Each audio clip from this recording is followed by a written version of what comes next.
paper who described them as inflatable dolls in my garden, which was a bit disturbing, but never mind. So welcome everybody, and thank you for that fantastic introduction. Jason Wilsher-Mills, sat in my dining room at home, very used to this kind of way of delivery over the past 14, 16 months or so. And I'm gonna sort of tell you a little bit about how I became a digital artist, and who was initially very reluctant digital artist. But I'm gonna go through my bio really quickly. I grew up in very working class family on a council estate in Wakefield, West Yorkshire.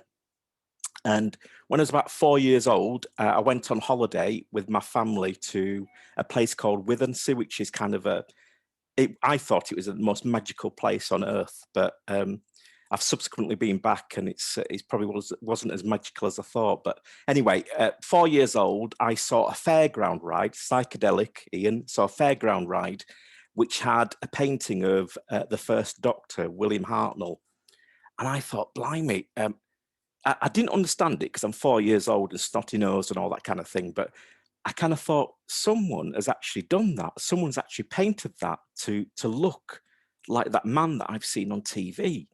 And it was at that point in my life where I kind of realized that people could actually be artists. I didn't know what an artist was or what it was called, but I kind of thought, well, you can do this job where you make one thing look like another, and you use paint and draw. And that's all I did. I was very lucky. I used to sit in front of the fire, open fire every night with mum and dad, and just draw and draw and draw. And it was, even at that age, I was sort of going off into these magical sort of realms of fantasy. And I was a really healthy kid. I played rugby league. I was about 5'5" when I was about 10. But when I was 11, I got chicken pox, and this chicken pox was like no chicken pox you've ever seen. And unfortunately, I got really ill, and the virus attacked my immune system, and my immune system thought, hey, this is a good party, I'll join in. And basically within two or 3 weeks of getting chicken pox and recovering, I was in hospital, and I stayed there for a year. I was in hospital for a year, and eventually completely paralyzed from the neck down. And I was like that for 5 years. So my sort of formative years, those really important teenage years, went missing really. But I went to a special school, and they taught me to paint with my mouth. And it was at that time when I lived even more in my head, because obviously I couldn't go out and I couldn't experience other things. So I started to go on this kind of journey of creativity. Anyway, roll the ball forward a little bit. And when I was sort of, I think it was 16, I recovered to the point where I could walk a bit. So I was able to go to art college, and it was like, it was like everything just went off at once. And Ian makes a very interesting point in his introduction. All my work is psychedelic, but I think that's kind of linked.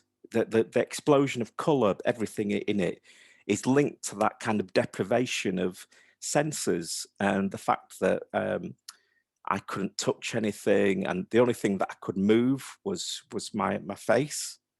And if you look at, I'm going to show you some work if I don't talk too much at the end. But basically, the only bit I could feel of my whole body was my face.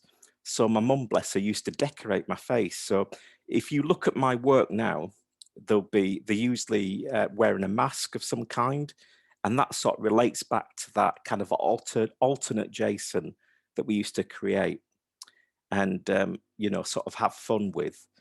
And it I was trained to draw with my mouth and paint with my mouth, then got the use of my hands back, and went to art college and was an easel painter. I was Mr. Lapis Lazuli, and because traditional art, had been so kind of important in my freedom, this personal freedom that I was experiencing, I felt real sort of loyalty to it. But it was at that time where there was these TV programs on BBC Two where you get David Hockney using very sort of the first kind of digital apparatus to make art with.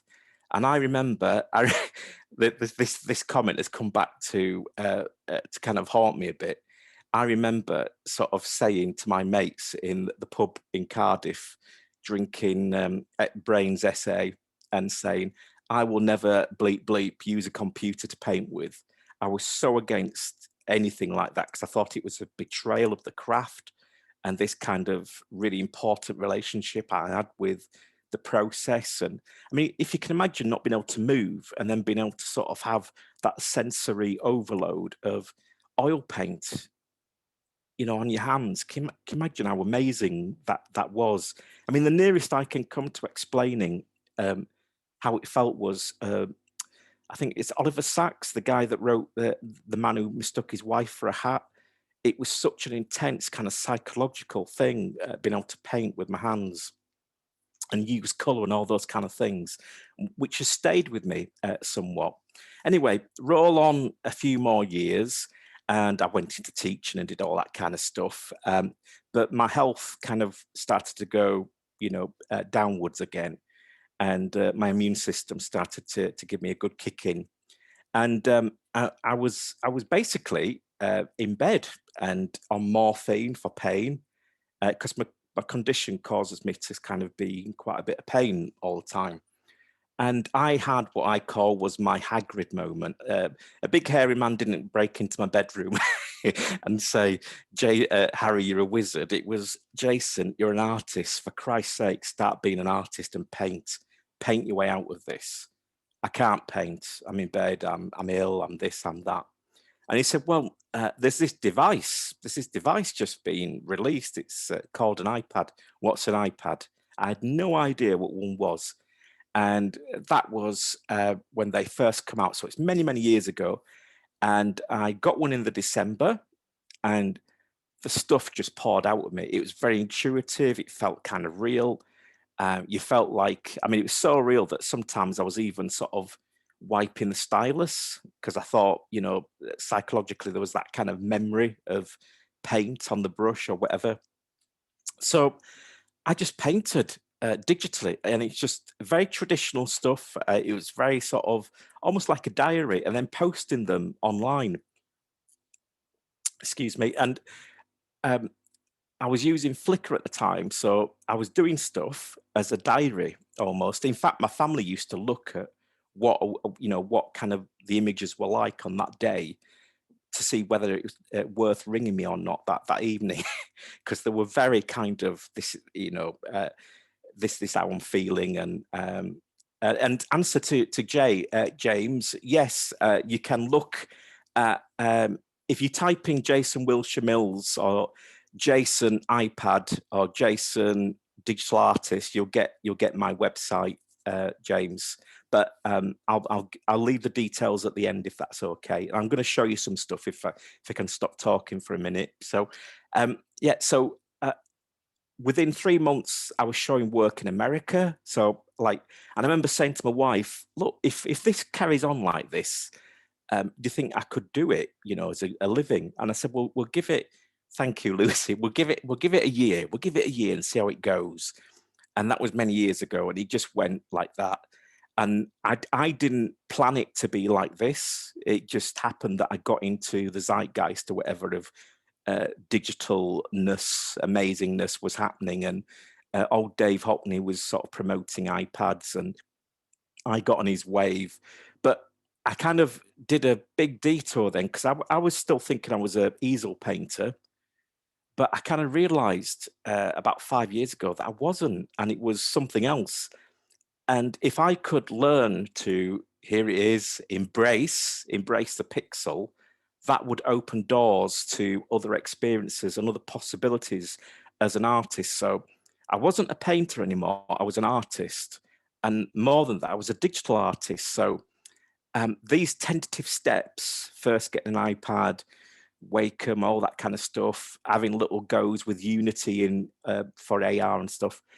I tried 3D printing, and when I tried 3D printing, I thought, well, if I can do this, I can design things in 3D and they can be made into sculptures.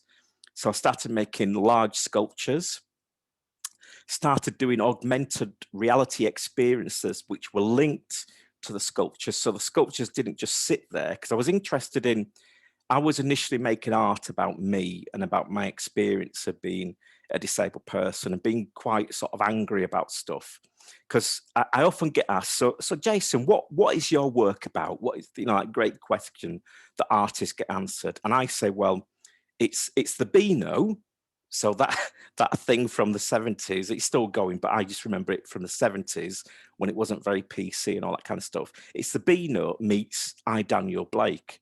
And I operate in that little bit of ground in between those two stuff. So you've got that popular culture stuff, very kind of accessible stuff with the Beano and all these kind of memories. There's a lot of childhood stuff in my work, meets this kind of righteous anger. How about that for an expression? Righteous anger about how disabled people are treated and what role they play in society and what experiences they have. And because I embraced the pixel, it opened up working with the community in a really interesting way. So my life changed completely when I worked, I got a residency with Made with Many in Corby, and started working with two groups, Teamwork Trust and Olympus Cares at Oakley Grange. And that they're basically adults with kind of learning disabilities, but more importantly,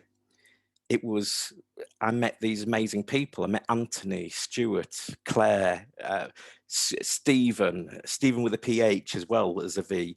All these Campbell's meatballs, all these incredible people that changed my life, because it wasn't about a group anymore. It was about these individuals, and I was really determined about sort of giving them opportunities that I had. So I went in armed with lots and lots of iPads, teaching them the skills that I'd learned, and so that they could tell their stories with their own sort of artistic voices. And then that kind of led me to becoming like almost like a court painter of, reflecting on that and doing work about their lives. And it became a really interesting kind of relationship that's kind of had a ripple effect that's not just in the UK but kind of global now for me. So, but it's that real commitment to kind of making art real, and I was really sort of keen to give them a real sort of sense of what it could be like to be a digital artist. And I was sort of told, by people who supposedly know better, you can't work with that community and use digital stuff. It's not possible. Well, that was rubbish, and I can honestly say that they changed my life for the better. It was an amazing experience, and it carries on. It carries on even to this day, and because I've got this really sort of basic thing that I live a motto when I work with communities. I won't say goodbye, because they're so used to people coming into their life and then going. And if you think about the effects that lockdown has had on communities like the ones in Corby, if you look at the stats, what COVID has done to the disabled community, 60% of people that have died have been from the disabled community. And if you draw that down even further, it's the learning disabled community. So there's lots of issues that are going on, and I'm really honoured that I'm able to sort of work with these incredible people, but also give them an opportunity to tell their stories with their own voices. That I'm not a spokesperson, I'm just an artist kind of reflecting, but I'm walking beside them and with them. It's a really important relationship. So digital art opened up this kind of huge world to me. So I'm making 3D prints and sculptures. I mean, we used to joke as painters at art college that sculpture was something that you fell over to look at when you were trying to get to the paintings. So there's not only am I sort of making digital art, but I'm making stuff that I never dreamed of. So once I started making the kind of fiberglass sculpture, it then got on to, well, why don't you ever go at these inflatables? Because you can do whatever size and shape, and you can do all these kind of things with them. So I started making inflatable sculptures, and it was absolutely amazing. I'm like, wow. And we can scan them in, we can put them into apps so that people in, I don't know, Morocco or Azerbaijan or Doncaster can look at the work from afar. And in lockdown, my kind of main role in lockdown was to kind of think, well, I'm not going to furlough myself, because if I furloughed myself in lockdown, it meant that my PA, which is funded by the Department of Work and Pensions, wouldn't have been paid. So I decided I wasn't going to do that because it wasn't fair and it wasn't right to do that. And I also wanted to support the guys that I'm working with using stuff like this. But also, I came up with this idea because the psychedelic stuff goes right back to me watching Hanna-Barbera cartoons as a kid. All my work really is about disability in childhood and how it's become, because my childhood was really weird and mixed up and kind of crazy and wonderful and challenging. And I remember seeing this film called A Phantom Toll Booth, and it's basically about this kid who's in his bedroom, and this toll booth appears in his bedroom, and it transports him to these kind of magical worlds. And I thought, Christ, I'm that little kid. I need a portal to go and transport, because I'm trapped within this place, because I had to go into lockdown quite early because of my condition, and there was lots of other people like myself. So a bronze sculpture that I was supposed to be doing fell through because of COVID. So the Arts Council, absolutely bless them, said, Jason, use that money to come up with this idea, this phantom toll booth idea. So I spoke with my creative partners, Hot Knife Digital Media, who are based in Nottingham and who create these wonderful, beautiful worlds for me, and are absolutely fantastic people. And I said, I want to create a phantom toll booth type thing, and I want to basically, transport people into my head. But it's going to be a gallery, because I've seen lots of online galleries, virtual galleries that were like white walls and wood floors, and I thought, they're not that, they're virtual. So if they're virtual, we can do anything with them. So I was thinking about being John Malkovich, not me being John Malkovich, but the film. And I thought, well, if people could go into this portal that transports them into this gallery in my head, that'd be absolutely amazing. And if we could have a cinema as well, then. So I came up with the idea for the app, Jason Residential, and you can download this for free on iTunes and Android. And it's basically, you can download my sculptures and gallery and walk around them as if they were real. You get to meet the Jimp, which I'll introduce to you in a minute, but it's basically very familiar. He's very familiar, but with a slightly forced northern accent. He was influenced by Charlton and the Wheelies. So he greets you and guides you around this little world. But even when I was doing that and thinking about that, I was thinking, if I can do this, then we can offer it to other artists as an artist Airbnb.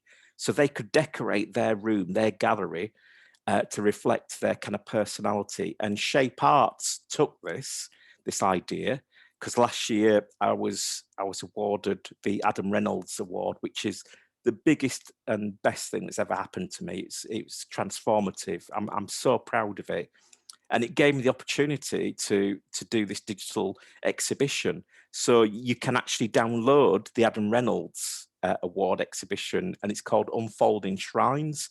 And you get to see some wonderful artists where I was able to do that artist Airbnb. So in fact, you're going to hear from one of them after I speak, actually. So, but if you download, there's Jason Residential and Unfolding Shrines, you'll see some amazing work. And it's the start of something that's growing and growing, because this year there's VR games coming. There's my largest inflatable sculpture, which is going to be unveiled at 2021 Visual Arts Centre, an exhibition in October. And it's so large, this inflatable, that you can walk around it. and it's kind of it's about the change in places movement, which is equal access to toilets. And when I say that to people, you can see their faces thinking, oh God, what's he done? Because the entrance to the body is where you would guess it would be, although it's not anatomical. There's no there's none of that, there's none of that, but it is fun, it's accessible, and it makes a point, and it gets people, because my art is Trojan horse art. It's about sort of people thinking, oh blimey, this is amazing. You can make things appear that are not there, and it's colourful, and it's funny. And then I've got them, you see, because then I can start to talk about the other stuff, that righteous anger stuff, you know, powered by my pomposity. So I think it's sort of I can start showing you some stuff now. So I'm just going to share my little screen and just see, sort of take you through some. So you should be able to see now my PowerPoint thing. So this is one of my Argonauts. So this is Jason the Argonauts on the back of the Golden Fleece. He can't, as you can see, he's wearing calipers. He's proudly disabled, and he hasn't got access to a wheelchair, so he's getting by on the back of a sheep. And on his bodies, he's kind of got every name of the people that I've been working with. This was supposed to be going to the Tate for an event last year, but because of COVID, you know the rest. So I started putting on exhibitions at home in my garden, and obviously using the AR stuff, the Jason residential app. And I had TV from all over the world coming, and it entertained my neighbours, because on a night they would see these sculptures, these 10-foot sculptures, 20-foot sculptures, peering over the fence and changing colours. This is a little test. That's it. This is a little test of the Jimp, who's the gatekeeper. So this is what I was doing at home in lockdown, sort of working with Hot Knife. And I used to choreograph the way he moved, because I said I want his legs to move like that. Because I'm a big geezer, but I've got funny little legs. So they had to find a way to make them wobble like that. So when you download the app, you'll be able to see why he does that. And this is another early test. So this is me at home in lockdown, and you can see the portals. And you can go into these kind of magical worlds and see there's the Jimp, they're doing his thing with his legs and being all eccentric and unnecessary. This is the cinema, so there's a real cinema in this world as well. And I made films in lockdown, so this was one of them. And as you can see, the wallpaper is made up of faces that you don't usually see. So everybody I work with, I kind of use their kind of stories within my own work, and it's with their permission, of course, because it's really important that I am not their spokesperson. They've got wonderful, beautiful, loud voices themselves, but I'm just so impressed by them that I've sort of committed my life really to making art about them and with them. This is a test in my garden. So everything was done in my garden, really. And this is for a sculpture that I'm doing for the Folkestone Triennial, which is going to be unveiled very shortly in July, end of July, I think. So this is a sculpture that's, you can see the designs from the floor. So people can actually look at my initial design drawings. But I wanted a heart, because it was inspired. This work was inspired by William Harvey, the guy that discovered how the pulmonary system worked. And I thought it was not ominous, but a really beautiful sound that you could hear heartbeat.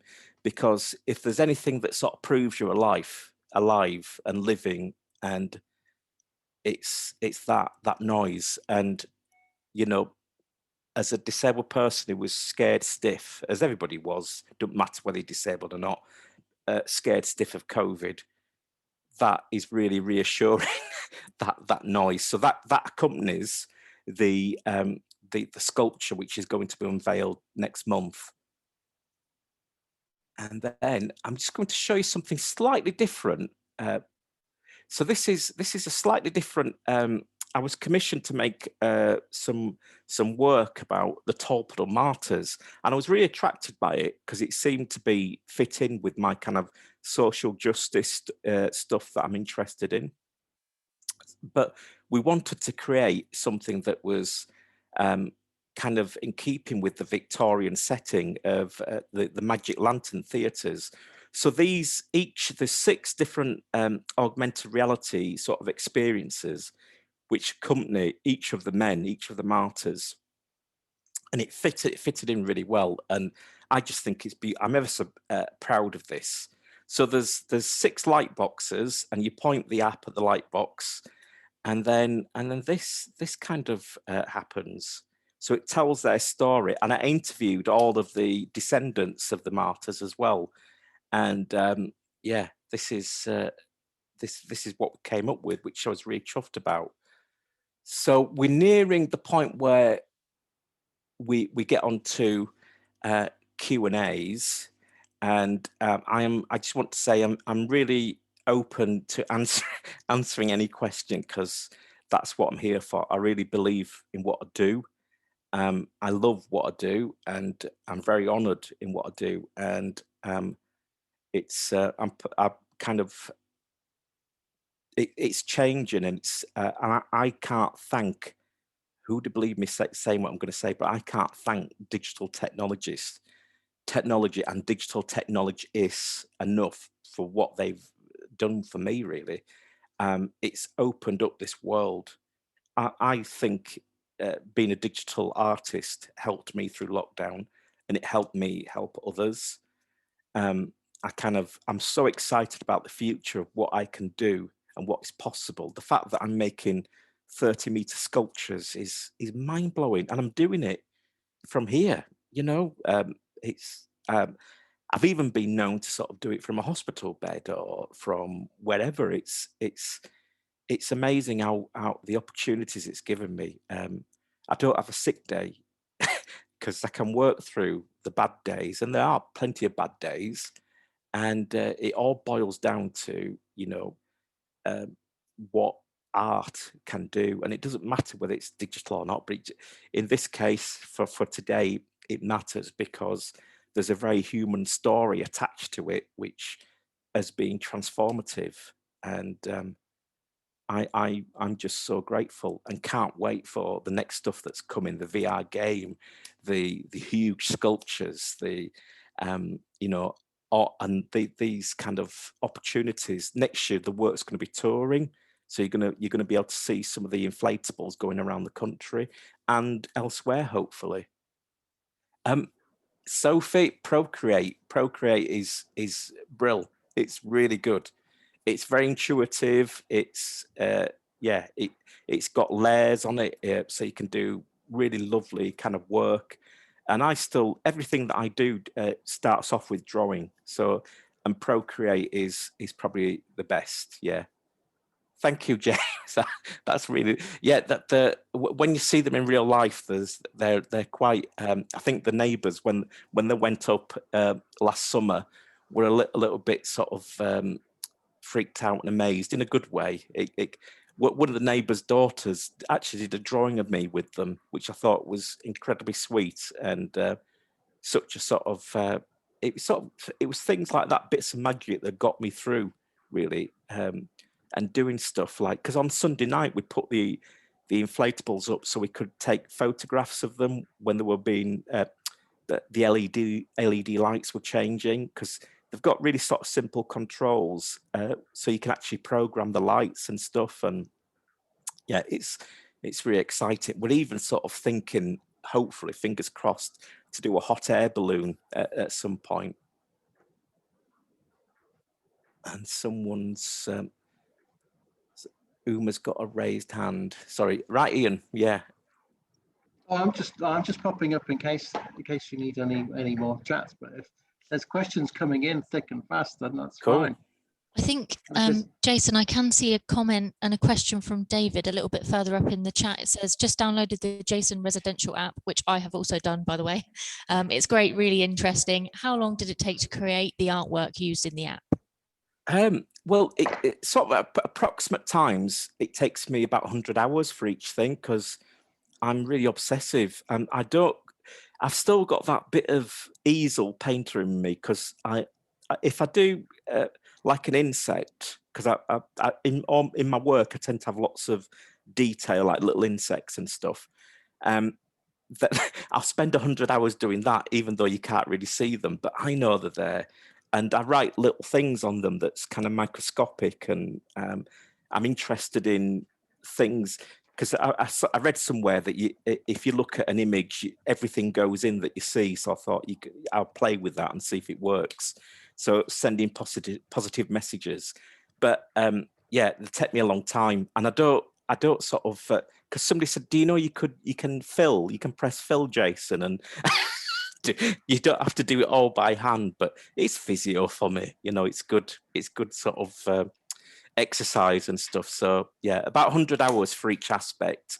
And the app, the Jason Residential, is we're still building it. That the heart is going to go into that as an experience, and yeah, we're it's I want to grow and grow, and I've got an opening for my exhibition in October, and we're going to use the tech to make, because I kind of suspect I think you've got to have a plan B with lockdowns and stuff and further things that are going to happen. So we're going to make sure that we're going to use technology to make sure we get as many people engaged with the work in really interesting ways, because I think it's really cool that you can download a sculpture in your own home and walk around it as though it was 3D. I think that is kind of digital art. To me, it democratizes art for everybody. It makes it so you can buy, you don't have to buy 400, 500 quid's worth of oil paints or specialist resins or whatever. You can go and buy an iPad, second-hand iPad, get Procreate for 3 or 4 quid, and you're using the same equipment that I use, that other artists use. That's really cool. I'm doing a workshop next week in a special school, and I hate that term, but I went to one, so and they're going to be using it. They're going to be using Procreate as well. How wonderful is that? They're going to have access to my studio, the same materials that I use. That's great. Uma's got a hand up. Uma.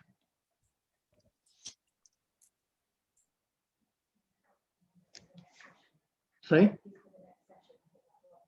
All right, okay. Maybe then for the next session. Right. Well, thank you for the lovely sort of comments. And James's point, do I paint? I do still paint, but an oil painting I've been working on for 10 years.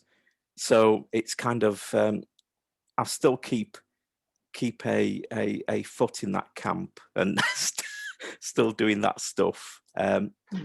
But this is what I do now. This is, I'm kind of in sort of the, kind of digital sort of hinterlands. I'm sort of really sort of pushing how far I can go and what I can do. And it's the best tool for me. I think it's really interesting to note as well, on this, I don't just have social media and art making stuff and filmmaking stuff, but I've got an app that controls and records if I'm breathing in the night and how well I'm breathing. So every aspect of my life, from I can plug this into my wheelchair and it tells me how well the wheelchair is running and how much power it's got and all this kind of stuff. So every aspect of my life is kind of not controlled, but has got the texture and this kind of relationship, this interesting relationship with technology. Right. Well, I think that's it. I think, Jason, that was absolutely fantastic, and the passion and the conviction. When you're talking now, I thought you were almost in tears at one point, because these things mean so much to you. It's really wonderful. I'm so pleased you could come along. So thank you very much for all of your time, and thank you for everyone who's come along and watched Jason so far. And I hope you're going to stay for some more. Jason, Well, thank you very much. Can I just answer one question? Yeah. James wants to know about the inflatables. They go up in about 5 or 10 minutes, James, and they fold down really quickly. They've got zips on, so basically they come down unbelievably quickly. It's incredible. It's they go in a bag, and I've got I'm making copies of each one as well, so they'll be able to tour to different venues at the same time. And I can take them to schools or to wherever, and they're incredibly portable. They go in my car. My fiberglass ones have to go in storage when they're not on show because they're so heavy. So this is quite liberating. But yeah, just wanted to do that, Ian, because I thought it was a. Right. But thank you so much. That was lovely. No, you're very welcome. Thank you very much indeed. Cheers. Thank you. Goodbye, everybody, and I'll be in touch, Ian. And thank you, Lucy. Thanks, Bye. Jason. Bye-bye.